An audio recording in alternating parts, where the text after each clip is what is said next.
In the bustling heart of Lagos, where fortunes were made and lost in a heartbeat, lived Oge, a woman whose name was synonymous with wealth and power. Her influence spread across the city like wildfire, her empire reaching into every corner of commerce, from luxury goods to sprawling real estate ventures. But while Oge's financial success was legendary, there was something about her that sparked whispers in even the most elite circles. Oge wasn't just wealthy, she was extraordinary. She was known for her grand size, a physical presence that seemed to grow with each passing year. Her body, once average, had ballooned over time, becoming larger and larger as her wealth multiplied. People speculated about her unusual size, wondering if it was a result of some hidden indulgence or an odd medical condition. But Oge knew the truth. Her size was directly tied to her fortune, and it was the result of a dark, ancient secret. Years before, Oge had been just another struggling market vendor, barely scraping by. Desperate for a way out of poverty, she had sought the help of a reclusive herbalist who was known for his dangerous, mystical practices. The herbalist was a man of few words, with eyes that seemed to pierce into Oge's very soul. He offered her a way to gain unimaginable wealth, but with a stern warning. The ritual will grant you riches beyond your wildest dreams, the herbalist explained, his voice low and grave. But with every blessing comes a burden. Your body will swell as your wealth grows. The larger you become, the richer you will be. But there is one rule you must never break: do not let anyone share your bed. If you do, the ritual's power will unravel, and your wealth will turn to dust. Oge, driven by her insatiable ambition, agreed without hesitation. That night, under a full moon, the herbalist performed the ritual. He chanted in an ancient language, and Oge felt a heavy, almost unbearable weight settle into her bones. From that moment on, her life changed forever. Over the years, Oge's fortune soared.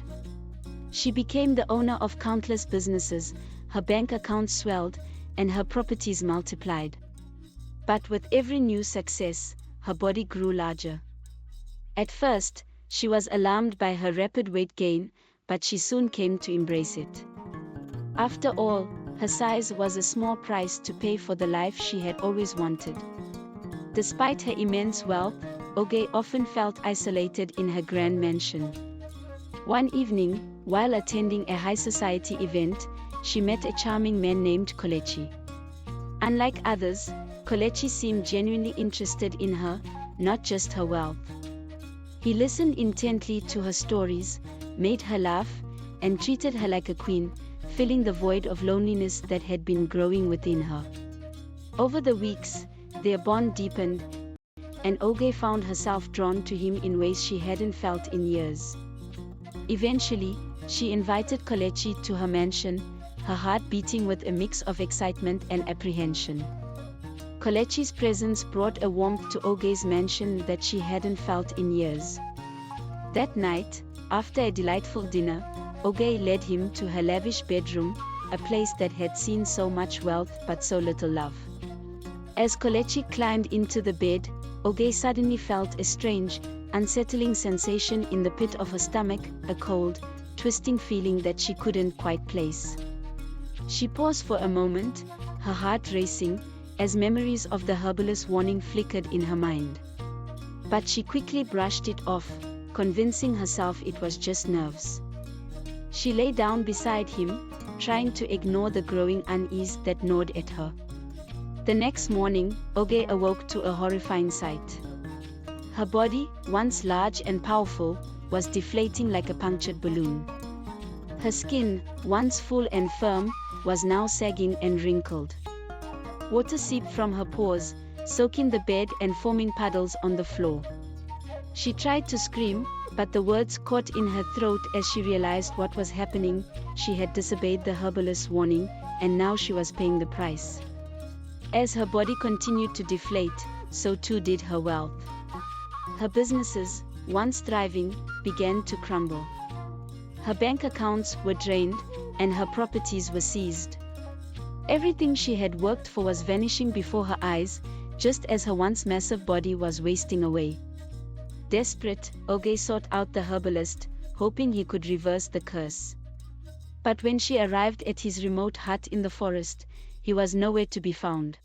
Oge returned to her mansion, now a shadow of her former self, both physically and financially.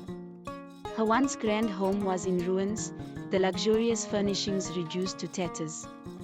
She spent her final days alone, watching as her body continued to shrivel, until she was nothing more than a skeletal figure, surrounded by the wreckage of her life. When she finally passed, her body was found in her dilapidated mansion, surrounded by puddles of stagnant water.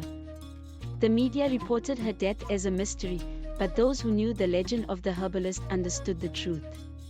Oge had disobeyed the rules of the ancient ritual, and the weight of her greed had led to her downfall.